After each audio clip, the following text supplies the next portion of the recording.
All right, everybody, welcome to Solar Noon Tuesday as we do this discussion about what's happening in the world of solar every week here at noon Tuesday Eastern Time.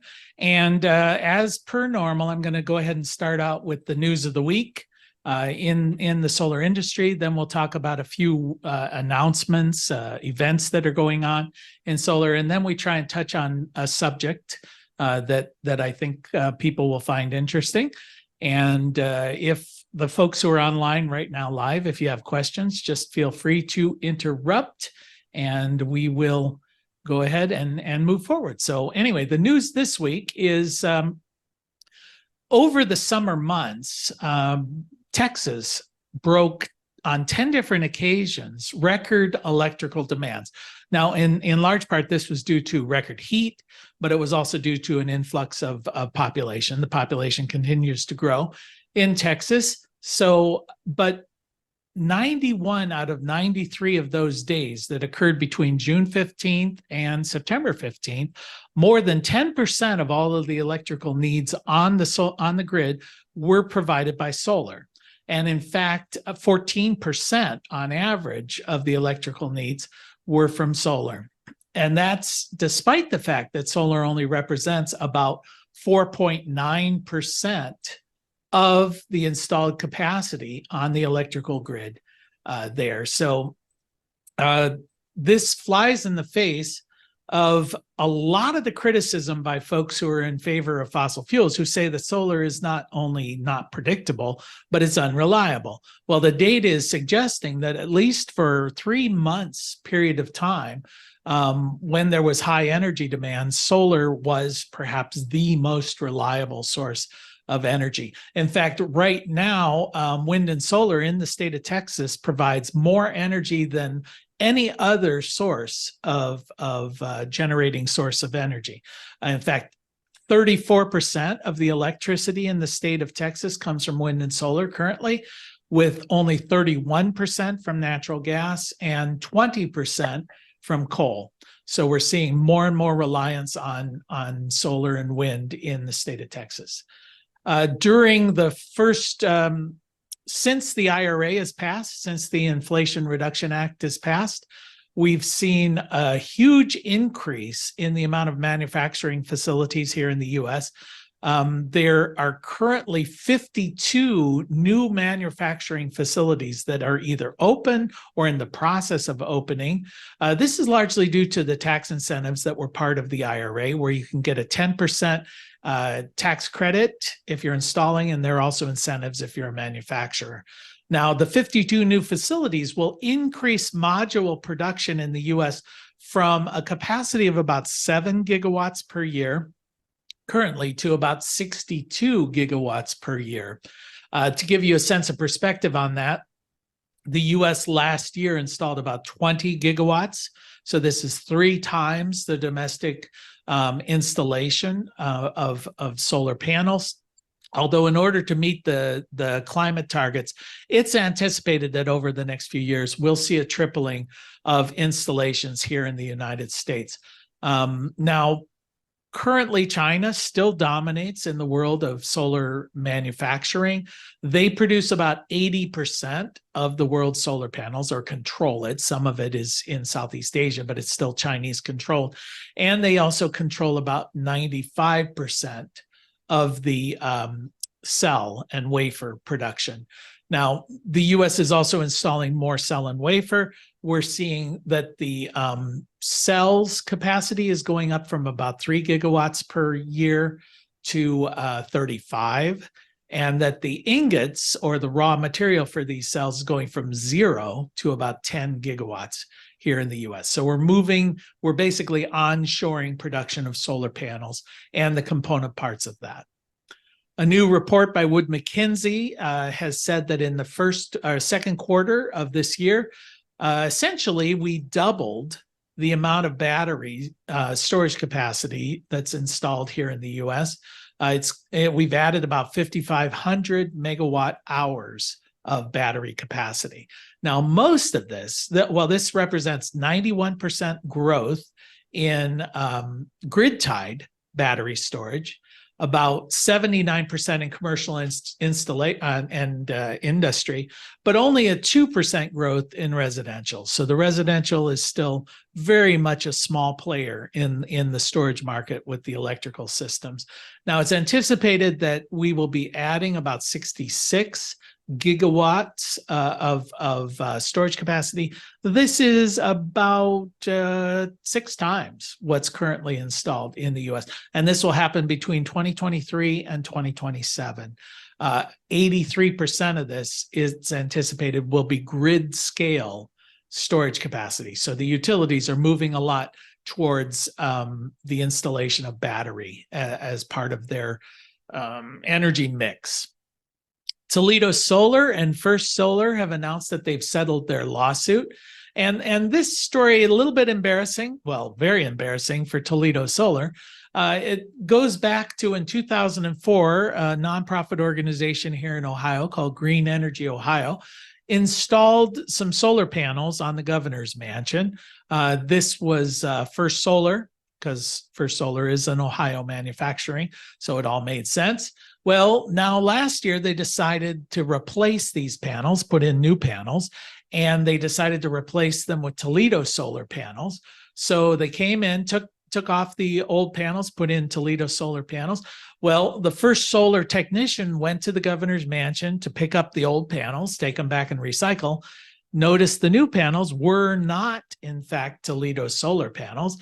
They were First Solar panels that had been rejiggered, relabeled as Toledo Solar. And not only that, they were not American-made panels. They were made in Malaysia. So that came to light. First Solar filed a lawsuit, was wondering if they have been marketing their panels. And then in July, the entire management team of Toledo Solar was fired. And while the settlement was not, the details were not announced, it appears very much that Toledo Solar is saying, hey, our fault totally. In fact, they issued a statement saying, we appreciate First Solar's understanding and quick resolution of this matter stemming from the unfortunate actions taken by the company's prior management team. So sounds like complete mea culpa. All right, and a new study from a group called the Conservative Texans for Energy Innovations found that home prices of homes located near solar farms are unaffected by the fact that they're located near solar farms. They did study 6 utility scale systems in the state of Texas. They looked at price per square foot. They looked at sales to price listing ratios. They looked at days on the market, and they found that there was no difference between those homes that were near the solar farms and those homes that were far away. Now, this does contradict a bit a study from Lawrence Berkeley Labs that looked at arrays or situations in 4 states across the country, where they looked at these homes that were located near large utility scale farms. Now, that study found there was a 1.5% difference. So if you're located within a half mile of a solar farm, then the price would be 1.5% less than similar homes that were located further away.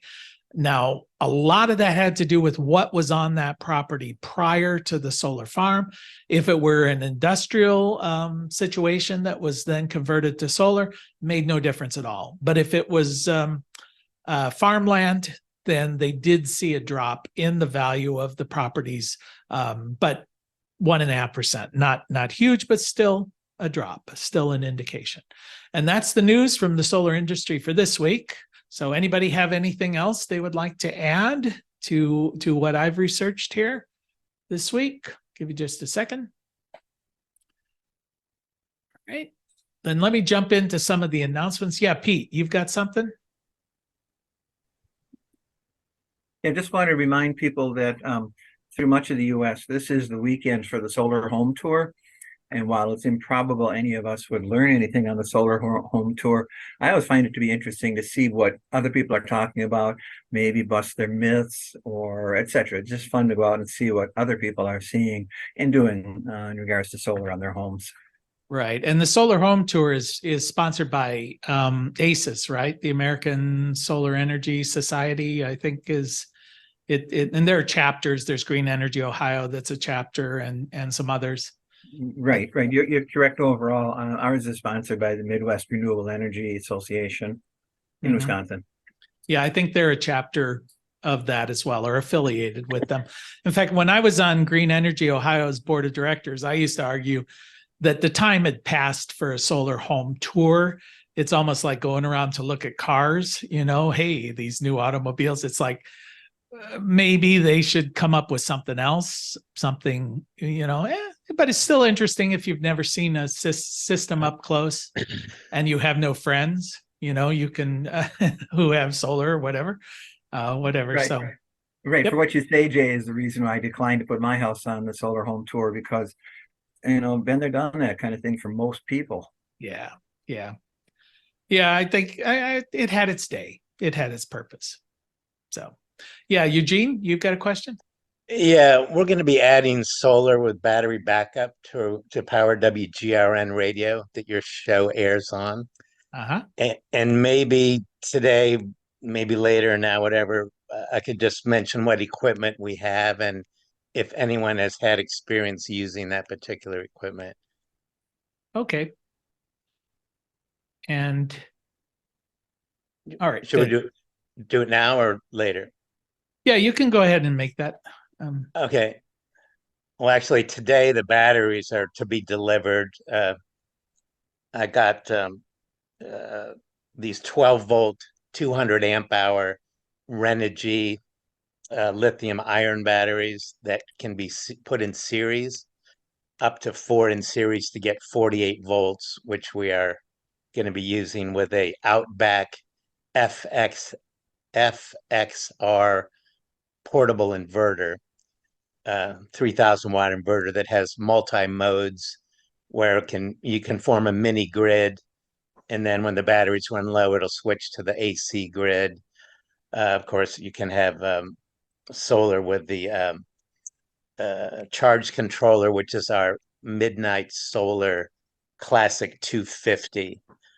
So I've never had experience using the Midnight Solar. If anyone has, maybe we could exchange numbers or something, could get some tips on people that have actually used that, and or the Outback FXR inverter, which in our case is their 48-volt version. Okay. All right, great. Yeah, if anyone can help out, appreciate that. Anybody else have anything to bring up before I jump into the announcements? All right. Okay. Seeing none. All right, let me increase the size of this so I can see. Yeah, today, in fact, there's a webinar from Solar Builder on the Everholt home battery system. Maybe you can join in on that, Eugene, to see these systems are very similar. So the storage unit, home solar, I know Solark, Outback, those are the two main ones that I'm aware of for standalone systems. On October 4th, 2 p.m. Eastern, the Montana Solar Association is going to be doing a webinar on solar permitting. And just as a side announcement, I'm going to be appearing on their show November 1st, I think. It's a live thing that happens 2 p.m. Eastern on Wednesdays. Okay, reimagining shuttered coal power plants. So this is a webinar that's going to be taking place on October 5th. This is from Reimagine Appalachia. And stopping utilities from using our money against us. This is a session from Solar United Neighbors. So they're talking about the fact that ratepayers are paying for lobbying by utilities to try and stop solar. And that's something that as a ratepayer, you may not necessarily agree with. I would hope you don't agree with it if you're on this podcast or this session. Okay, IREC is having a discussion about safe EV deployment on October 10th. And then we've got another webinar here. This is a little bit different, talking about emotional well-being of employees in the solar industry. So that's kind of an interesting focus for a webinar. And then unlocking generative AI within the renewable energy industry. So that's coming up on October 12th through Solar Power World. And then Wood Mackenzie is going to have a webinar on October 26th about basically dual land use for solar and other purposes. So this is, again, a utility or an industrial scale system primarily. And then I'll put in my shameless plug for our educational and online, our face-to-face and online, which is at solarpvtraining.com. So you can check that one out. And those were the webinars and events that I'm aware of. Anybody else have anything that they're aware of or planning on attending here that you want to throw into the mix? Give you a second there. Nope. All right. So today, I thought what we would talk about is the mineral challenges with the transition to a solar economy. And this is something that comes up quite often in discussions that I have, where people will always want to play gotcha and say, you know, okay, fine, solar's good, but what about the rare earth minerals? What about the fact that it uses all of this energy to create it and things like that? So I wanted to kind of look at what is in fact going on here with solar panels. And I did focus for the purpose of condensing some of this to a manageable bite size. I'm not really going to focus too much on battery technology. That's a whole different world, and that technology is changing and evolving and probably has bigger impacts on the environment and mineral resources than perhaps solar panels do. But we'll leave that for another day. We can touch on it, but I didn't do a lot of research, so I might just say I don't know.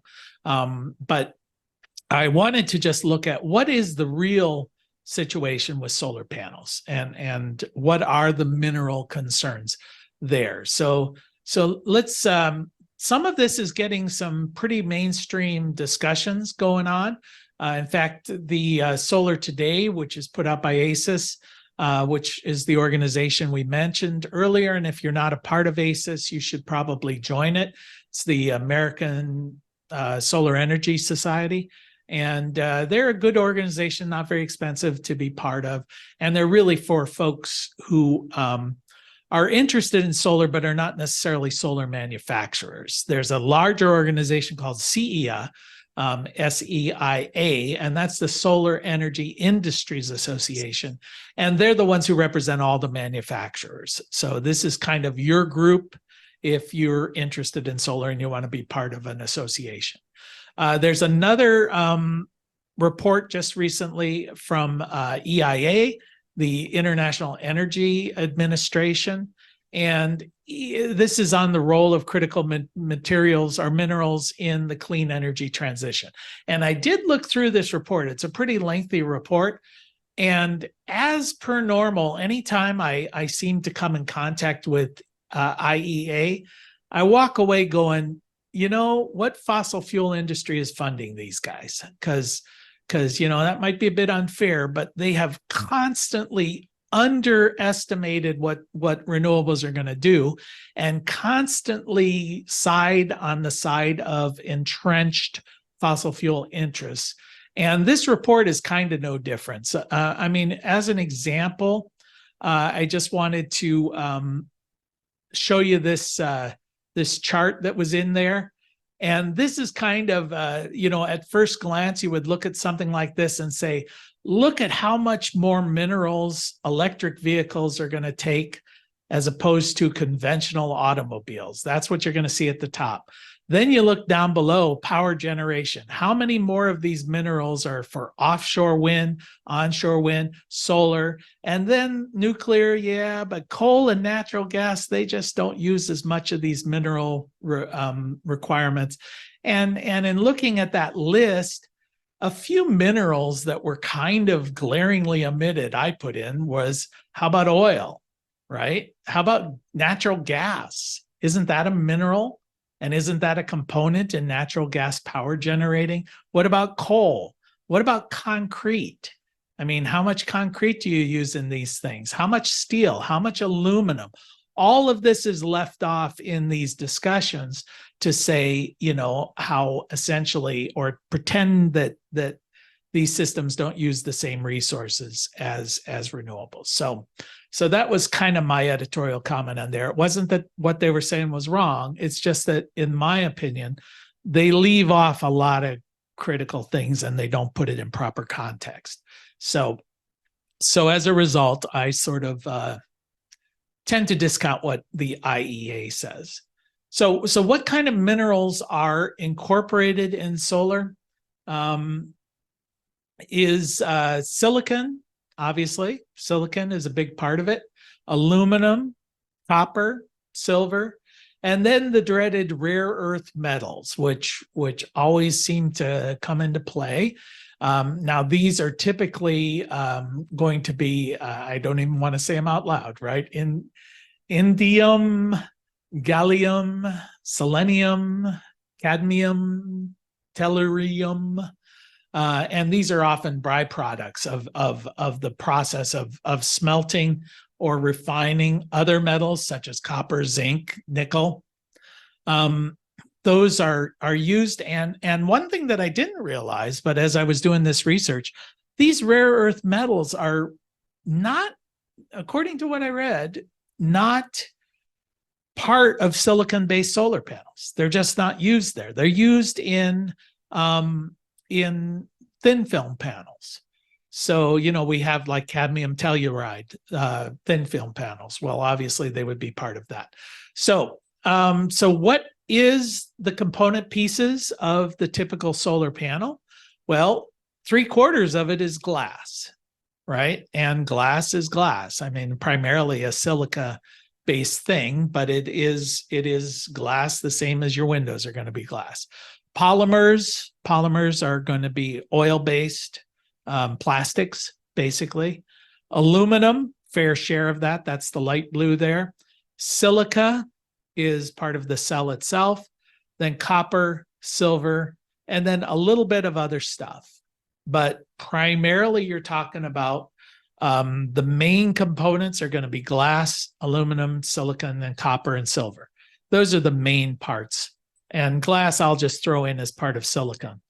And if we look at the demand for these materials, you're going to see that if we do meet the targets by 2030, 2040, really we're looking at a little bit more than a doubling of the demand of these resources. So it's not like we're talking about 10x, you know, and exponential growth of the demand. We're talking about something that over the next 6, 7, 8 years, we're going to see the demand doubling. Even though the amount of solar that's being installed is going to triple or quadruple, the amount of materials required to meet that solar installation are going to be only in a magnitude of 2 times, you know, double. And some of that has to do with the fact that a lot of these panels are being produced with less materials. They're thinner. The processes are changing to use less to try and keep costs down. But also many of these materials, as you see, are recycled. So it doesn't require increased mining. It just requires increased recycling in order to meet these demands. So looking at the what is available on planet Earth, I just found it interesting that if you look at the Earth's crust, whoops, I skipped over that. If you look at the Earth's crust, essentially half of the planet is oxygen, you know, even within the solid. Silicon is the second most abundant element behind oxygen. So it's not a rare earth thing. Silicon is quite abundant. And in second place there, and the number one metal, is aluminum. So silicon and aluminum, which make up the vast majority of the solar cell components, just happen to be 2 of the most abundant elements on the planet. Now, that doesn't mean that we're not going to cause problems getting them out of the earth, but it does mean that they're not going to be running out soon. So I just wanted to kind of point that out. So and again, feel free to interrupt me as I go forward or if you disagree. But, I always like to say that if you disagree, I like that, except that I'll be right and you'll be wrong. But, what the heck? So, yep. And Tim just added that silicon is the most mined element that's currently being mined. So silicon is second most abundant, as it just pointed out, after oxygen. And the most of the mining, or the major mining, takes place in China, Russia, the US, and Norway. And so what is silicon used for? Did I blow this one up? Yeah. So 12% of the world's silicon is used in solar, significant portion, but not the major portion. So if solar needs double, well, we could probably move some of the silicon out of other production.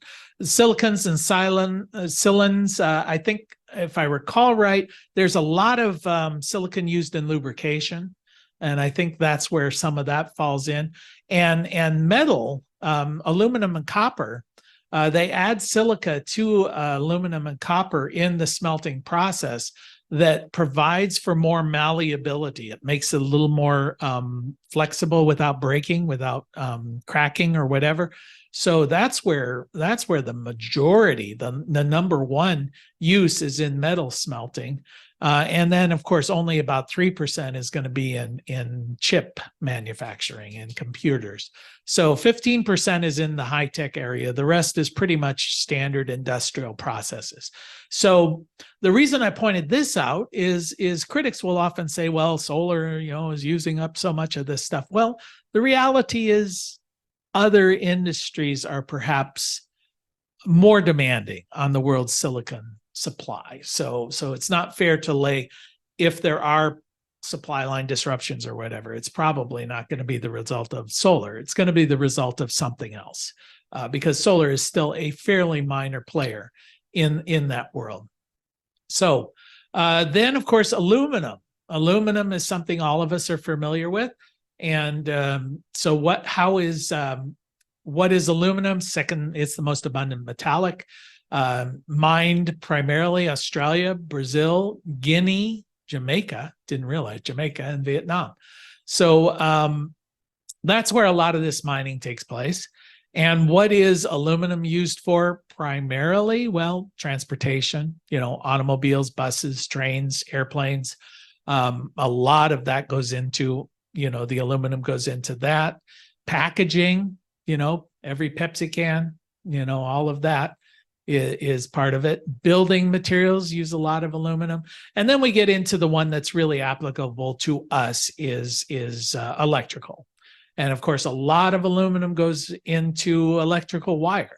Most of the utility electrical wire that you're seeing out there is going to be aluminum. So now it does go into solar panels, but doesn't even really at this point register in that world. I mean, I think it's fair to say that we could lump solar in with electrical, and the needs and demands for aluminum in electrical are going to continue to grow. But fortunately, aluminum is one of the most recycled and recyclable materials that we have. And in fact, 75% of all of the aluminum that's ever been mined is still in use because they keep recycling it. So that's kind of good. It's not necessarily a linear production kind of thing. In fact, this chart that I pulled out of the Solar News Today shows that even though production of aluminum is going up, the actual mined aluminum is going down because recycling added into primary mining gives you a total product that's actually increasing, but new production is decreasing over time. Now, my guess is we'll probably see an uptick as everything turns electric, but still not an end of the world scenario when it comes to aluminum mining. Copper. Now, when I was going through all of these things, I felt pretty good about silicon. Silicon, widely available, kind of beach sand kind of stuff. Not causing huge problems in the world unless you breathe in silicon dust. Um, aluminum, again, fairly. Copper, yeah, problems. Problems in supply, problems in mining, problems in everything. Not a problem to lay at the feet of solar, but a problem nonetheless. So it is 100% recyclable. And in fact, 32% of all of the copper that's currently in use is from recycled sources, but only about 35% of the copper that could be recycled is currently being recycled. So there's an uptick that needs to take place in the recycling of copper for sure. The main producers, Chile, Peru, Canada, and Russia. So what is copper used for primarily? Well, this is largely power distribution. The power lines, and that's basically where it comes into play in solar as well. Then we see in construction and appliances, in other type of applications. But really, the lion's share of copper is power generating. That's not going to end soon. It's a good conductor. And when you look at the amount that's being mined, it's increasing. It's definitely increasing, and it will probably continue to increase. And there was a lot of discussion about, are we going to see supply chains disrupted? The price of copper, if you've gone down to your local Lowe's or Home Depot and bought wire, it's shocking. I mean, just the cost increases is really shocking. So that's going to be an issue. That's going to be a big issue. And then, of course, you get into the water pollution, the air pollution, all of the disruptions of the environment that are caused through copper mining. And it strikes me that's an area that, as a society, as a world, we need to come up with better solutions. And recycling seems like low-hanging fruit. If we could take what's out there and increase that recycling rate from 35% to 85%, that's going to be a big deal. So not quite sure how we do that. I'm not, nobody's going to ask me. So we'll leave it up to Eugene. Yeah, Pete, you're volunteering to take on the recycling? So no, I want to point out that 2013 figure for silver use at 10% or whatever is quite out of date. As Kodak will tell you, their sales of film vanished in that period of 2000 to about 2012, 13, something like that. Yeah. Analog film I'm not, is gone. Yeah, the numbers that I've got at the top are accurate for today. But the chart, yeah, that's the best chart I could find. But you're right, 2013 on that chart is probably out of date. Currently, and we'll move on to silver. But since you decided you weren't going to take on the whole problem of copper, currently about 8% of the world's silver is used in solar, which is amazing to me. That's a significant portion. The silver, if you look at a solar panel, all those little wires and the bus bar that you see on the front of their solar panel, that's all made of silver. In fact, they say it takes about 20 grams of silver for a solar panel, and it represents about 6% of the cost. Now, this chart, which we can take with a grain of salt, the photography may not be there, but electronics probably increase, jewelry, coins, another thing. Tim, you got a question there? Well, I was just sort of waiting to see where the silver is being mined from. Oh, I don't know that I looked that up. Yeah, anybody? well, one more thing is, on that is that, the silicon, the aluminum, and the copper is that you mentioned countries, and all of them excluded the United States. And I was sort of surprised that we don't have those minerals here. They seem fairly simple. I mean, especially like silicon and aluminum. Yeah, we do have them available. It's just that they've we have not mines, really. right? And I wonder if they just go out internationally and are not used here with us. But I don't know. Yeah, I would say that the U.S. has abundant resources. The problem is getting permitting to do the kind of destructive mining that happens in Chile and Peru. The industry just says, hey, you know what? It's a lot better for us to go down and destroy a third world country than it is to try and get permission in Southern California to mine silicon, or whatever. So my guess is we're exporting some of our pollution by harvesting it elsewhere just because it's cheaper. So that would be my guess. All right. Yep. Then we get into the rare earth metals, and I found that there's a lot of in the media, and again, this is true information, but it's distorted. Is you see a diagram like the one that I put up here on the screen, and it really doesn't matter what these things are, which minerals they are talking about, but they're saying demand for them is going to dramatically increase. And you go, yeah, true, from almost none to just a wee little bit. That's kind of how they're increasing. It's not a big deal. It's sort of like saying, how many Americans are against flag burning? And you go, 92%. And you go, yeah, but how many give it a whole lot of thought? Not very many. So you kind of go, yeah, I mean, yeah, it's increasing, but it's increasing from, 0.0001% to 0.0002%, so it really, and it doesn't apply to silicon. It does apply to the thin film. It may have more significant basis, but it's as we transition to more thin film, the utility industry is really transitioning to a thin film product as opposed to silicon. And that's largely because they do well in low light environments. Where they don't have the same kind of capacity during peak sunlight, they do better in the morning and the late afternoon. So the utility looks at it like, okay, it's more of a consistent generating, and it's a little cheaper. So that may have an issue there, but most of these are generated when you refine other metals.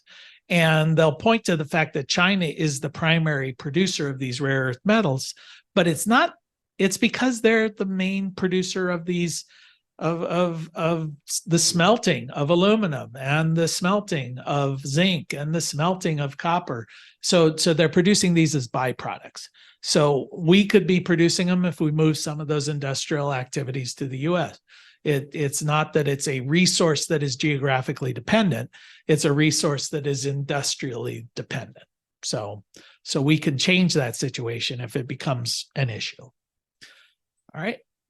And then I thought, all right, I've been talking about, so I'll sort of wrap up what I'm talking about with solar panels, saying primary sources, copper, aluminum, silicon.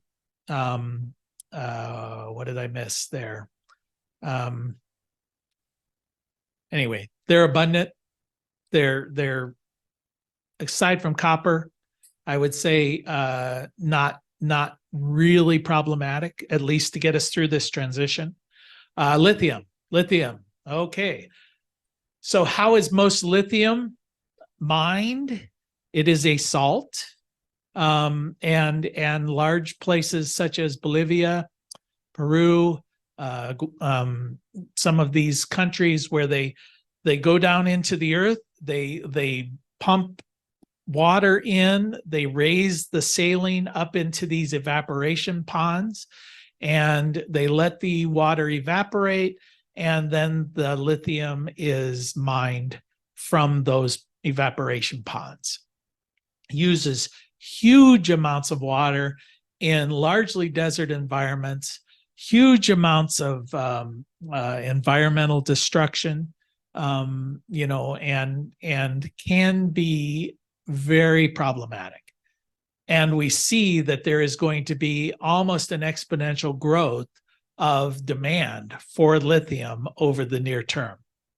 So, big problem, big issue. That said, there's a hopeful situation on the horizon. If you've not heard of it, the Salton Sea.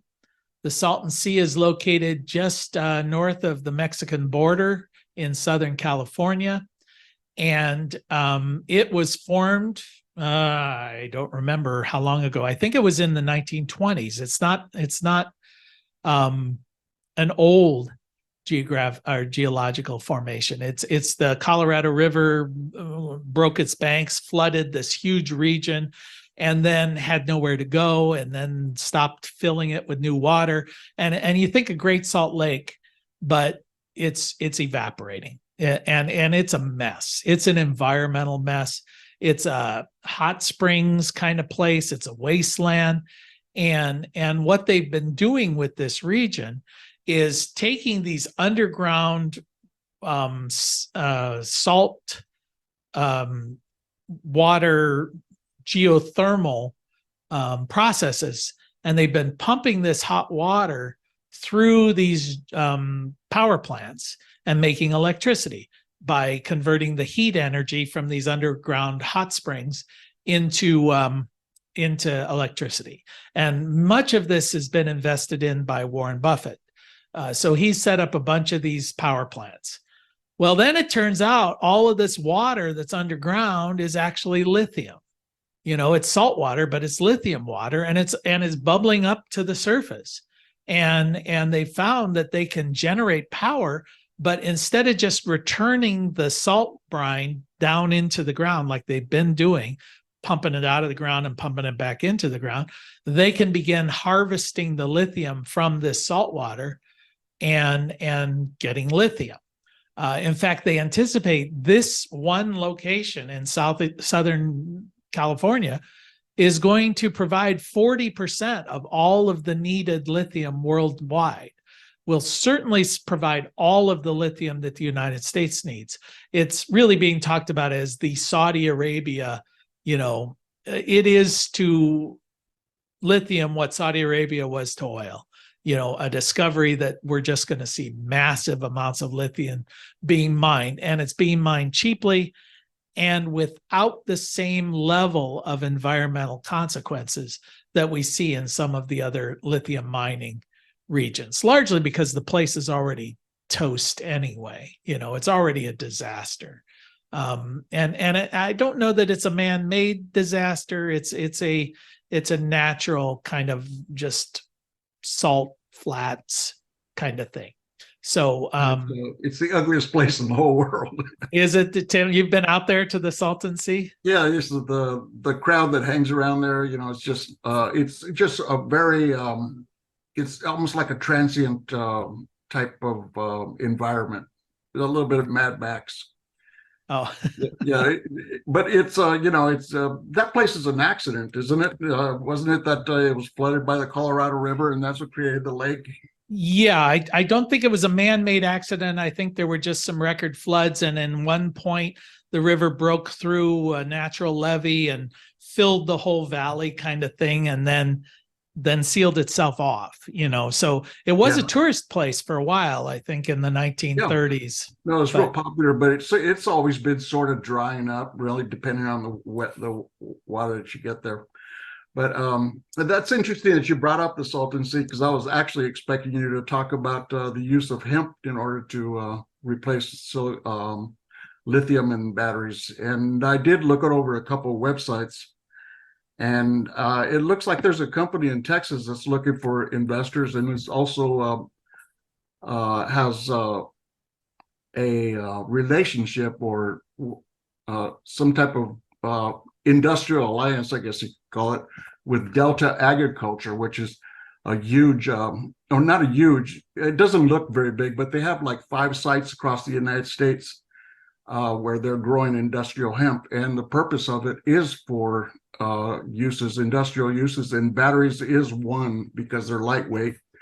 And also they can be used on planes and big industrial vehicles. So it's something to look up. The name of the company that is, or the website was Will Hemp Make EV Batteries Better, and is with Energy Tech website. But there is a lot of other stuff there. There's a hot shot in there.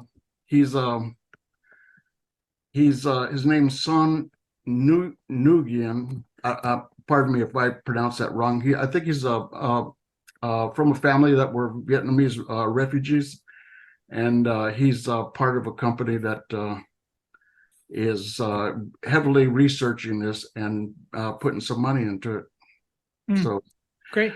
Which sounded, I thought the interesting part about it, because it can be applied to the airline industry. Yeah, because currently lithium in airlines can be problematic because of the thermal runaway risk. Yeah, okay. Well, that's good. I believe lithium is a transition technology anyway. We're going from where we were to where we will be, but how long that's going to take is probably going to be a matter of how cheap lithium remains and how expensive the alternatives prove to be. So, it always comes down to economics. So. Jay, did you see in the news about a week or two ago, they supposedly found the largest pocket, or whatever you want to call it, amount of lithium in the world on the Nevada-Oregon border? That was a question of how to get to mine it, but that was the news about a week or two ago. Oh no, that's a new one. Yeah, I mean, I've heard the Salton Sea one, but not that one. Up near like the Bonneville Salt Flat kind of thing, or that area. I'm not familiar with the area. I just know that when they were describing where it was, they said it was the Oregon-Nevada border, and they had mentioned it had something to do with it was formed by what's that? Is it Yosemite that is the big volcano out there? Oh, I don't know. I mean, we just drove through the Salt Lake City to up into Oregon, and you go through a lot of those salt flats that are kind of in that region there. And it seemed to me that it was a similar situation, although, hundreds or thousands and thousands of years ago, where it flooded and then it was the Bonneville Sea, something like that. So the article on this said Winnemucca is the close city, and that's in Nevada, but they showed it in that eastern part of Nevada, Oregon, that comes over the top of Nevada. Okay. All right. So it sounds like lithium's going to be with us. So that's interesting, but still problematic with the various mining techniques. See how we can extract it without causing more damage. Mm-hmm. So I see we're running to the near the end of our time. Anybody have anything else they want to add before we call it a day? Jay Devanania, morning Trinidad.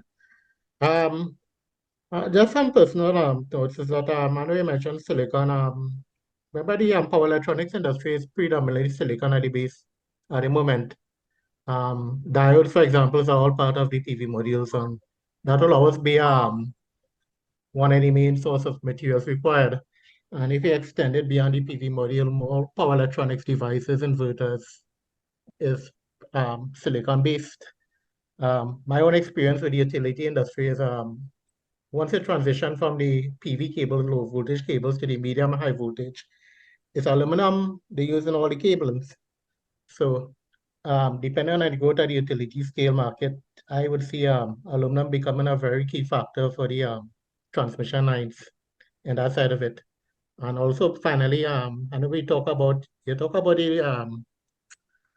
the lithium ion. I always thought that seawater being the sea ocean is right there. That would have been the predominant source where most manufacturers and suppliers would try to get the lithium from. That was just my my thought on it. Yeah, I think you're right that as we, for the larger scale systems, aluminum is something that we're going to see a great demand for. And yeah, we have talked about saltwater batteries that use a different kind of salt other than lithium salts that are available from seawater is a technology that's being used, and it's something that has great promise for the future, but it's at the moment relatively expensive. So we'll see how that transition. It's going to be exciting. It's going to be an exciting time. All right. Any other questions or comments? Before I go on, is Tony Devanania, I was trying to contact you a couple of times. I'll probably be a call after the session then. Yeah, great. Right. Okay. Yeah, everybody's connecting up. And in fact, I saw Don was on here. And Don, I want to talk to you about your Solarc system. So give me a shout sometime. Okay. All right. All right, great. Okay. All right. Well, rather than make this our I was going to say a dating site or whatever, we'll call it a day and get back together next week. All right. Thanks, everybody.